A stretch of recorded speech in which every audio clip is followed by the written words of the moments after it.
Na viagem pelas intolerâncias alimentares, temos um dado importante. Qual o papel da SIBO e dos mastócitos na condução de cada paciente, da compreensão das intolerâncias alimentares? Eu sou Fábio Teixeira, faço parte do Núcleo de Avaliação Funcional do Aparelho Digestivo. Estou aqui com meu mestre, amigo, irmão Barbucci, para mais uma pílula de conexão do Conecta Clínico, conectando a gastro com o clínico.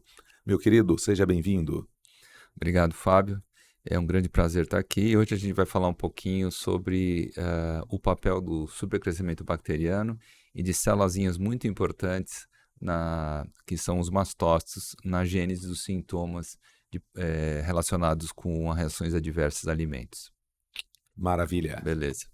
Então, quando a gente fala de supercrescimento bacteriano, a sigla em inglês que nós temos é SIBO, né? Small Intestinal Bacterial Overgrowth, que nada mais é uma situação em que eu tenho um aumento do número de bactérias no local que não deveria ter.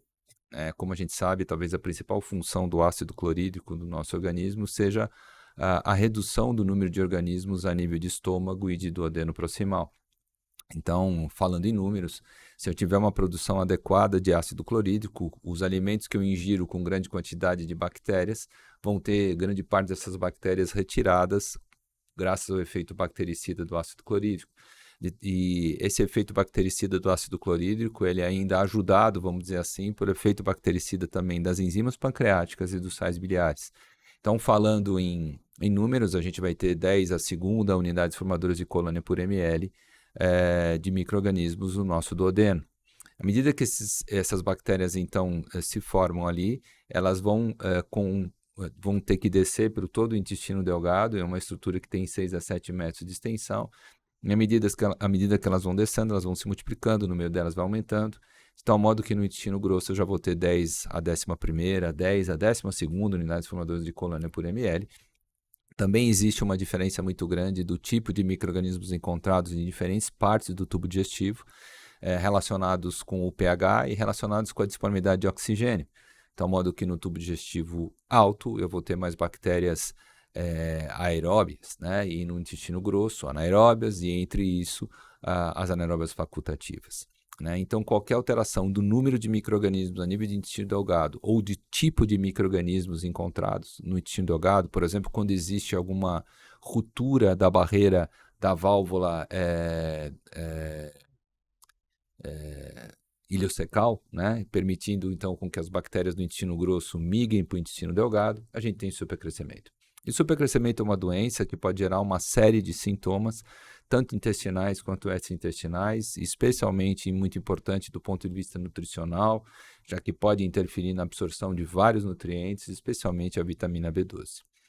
E por que o supercrescimento é importante aqui quando a gente fala de intolerâncias alimentares, quando a gente fala de reações adversas a alimentos? Porque toda vez que eu tenho muitas bactérias no intestino delgado, eu aumento o meu poder fermentativo.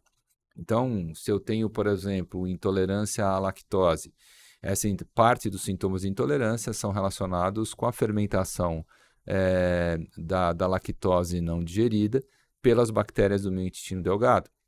E se eu tiver uma bactéria para fermentar essa lactose é uma coisa, se eu tiver 200 bactérias é outra, se eu tiver 2 milhões é outro completamente diferente. Então, isso interfere diretamente na intensidade e frequência dos sintomas relacionados com as intolerâncias. E mais do que isso, dependendo do tipo de micro-organismos que eu tenho, e então do supercrescimento bacteriano, eu posso, ao consumir lactose, essa lactose pode ser fermentada por esses micro-organismos antes que a lactase, que é a enzima que digere a lactose, funcione. E isso acaba gerando, então, intolerâncias, mesmo em pacientes que não apresentam deficiência de lactase. Isso é extremamente importante. Além disso, o supercrescimento bacteriano interfere diretamente na atrofia das vilosidades do intestino delgado, podendo então danificar essas vilosidades, reduzindo a nossa capacidade de produzir lactase e eventualmente até sucrases ou maltase, gerando também intolerâncias à sacarose e também ao amido.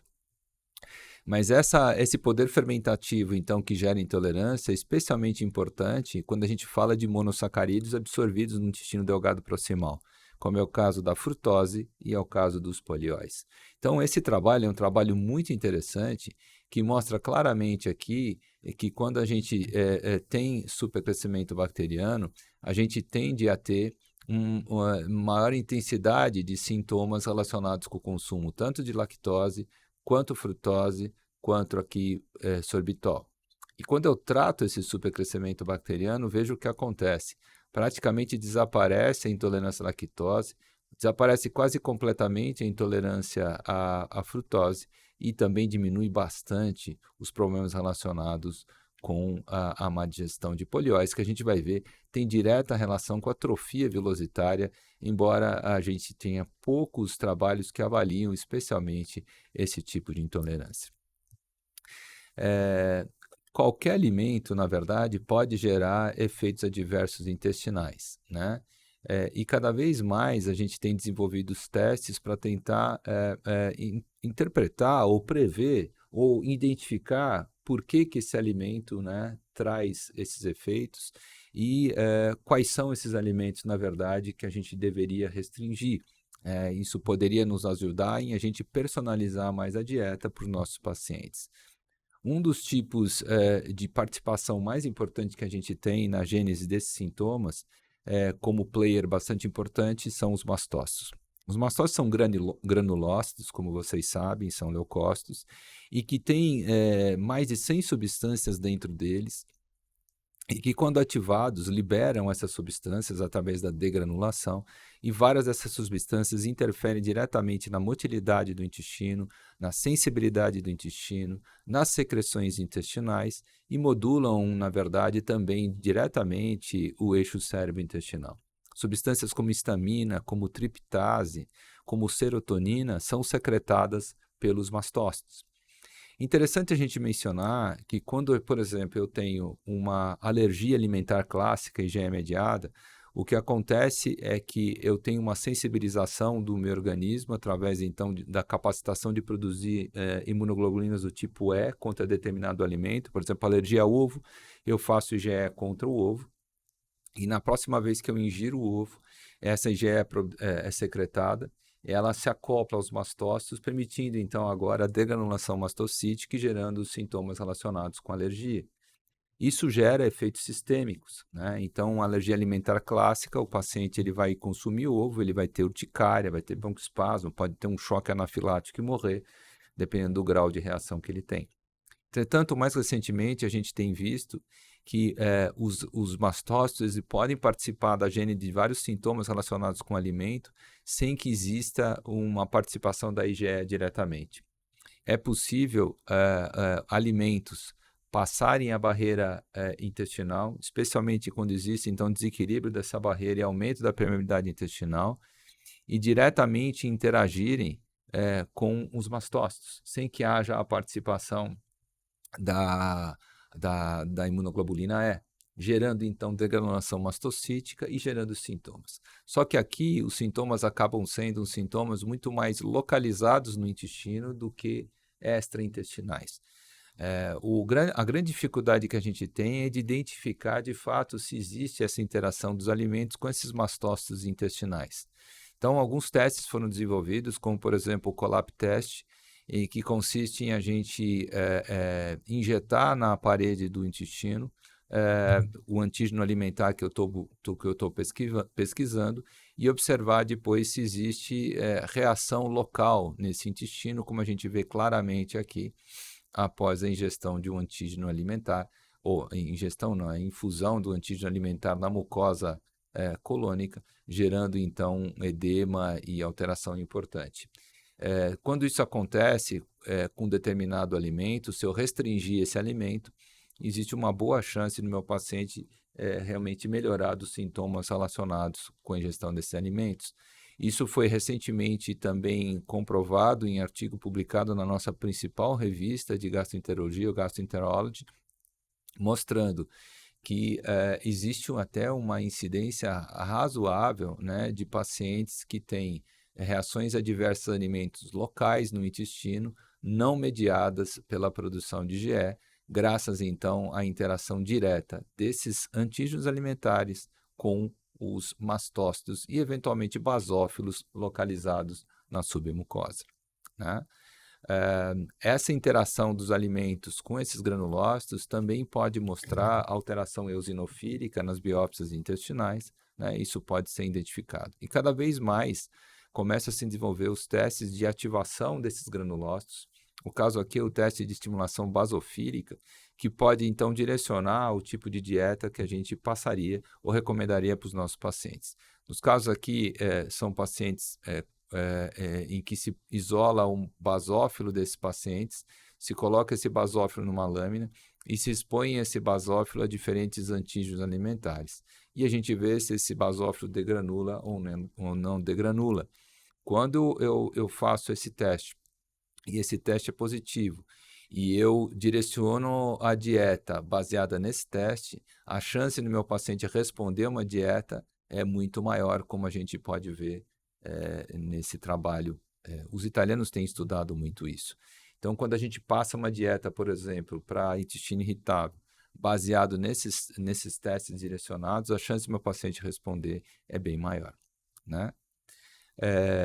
Acho que é isso que a gente queria falar para vocês sobre essa relação dos alimentos com os mastócitos e especialmente com as bactérias e o supercrescimento bacteriano de intestino delgado. E passo muito importante, principalmente na condução inicial. Vamos lembrar que nós temos nossos clínicos, nossos gastros que estão começando a jornada, os recém-formados também, para ter uma compreensão que no início da condução do paciente, ou até na busca de um tratamento inicial, pensar no supercrescimento bacteriano antes até mesmo da jornada do cuidado da intolerância alimentar. Então, muitas vezes, até no teste, vale a pena você pensar primeiro no supercrescimento bacteriano, se o paciente tiver alguma síndrome característica, tratar o supercrescimento bacteriano para depois fazer uma investigação direcionada para a intolerância alimentar. Sem dúvida, recomendação inclusive dos últimos guidelines, especialmente quando a gente vai fazer teste respiratório para pesquisa de intolerância à frutose, que a gente afaste o supercrescimento inicialmente. Para você ter uma ideia, existem alguns trabalhos que avaliam o supercrescimento através da administração de frutose, não somente de glicose e lactulose. Então, a fermentação da frutose é tão grande, especialmente nos pacientes com supercrescimento proximal, ou seja, mais próximos ao estômago, que ela pode até ser utilizada como substrato para pesquisa de supercrescimento. Isso vale para a frutose, isso vale também para a lactose. Quando a gente vai fazer o teste respiratório para a lactose, eu acho importante a gente primeiro afastar o supercrescimento para depois fazer o teste. Perfeito. Por isso, nós estamos aqui. O Conecta Clínico é essa junção no que nós trazemos a nutricionista, o nutrólogo, o clínico, o gastro, todos juntos numa jornada uniforme, padronizando condutas, mas personalizando cada paciente com cada ação que nós vamos fazer juntos. Convidamos vocês para os próximos, que nós vamos debruçar agora. Cada etapa de cada intolerância vai ser impactante. Esperamos por vocês. Um forte abraço.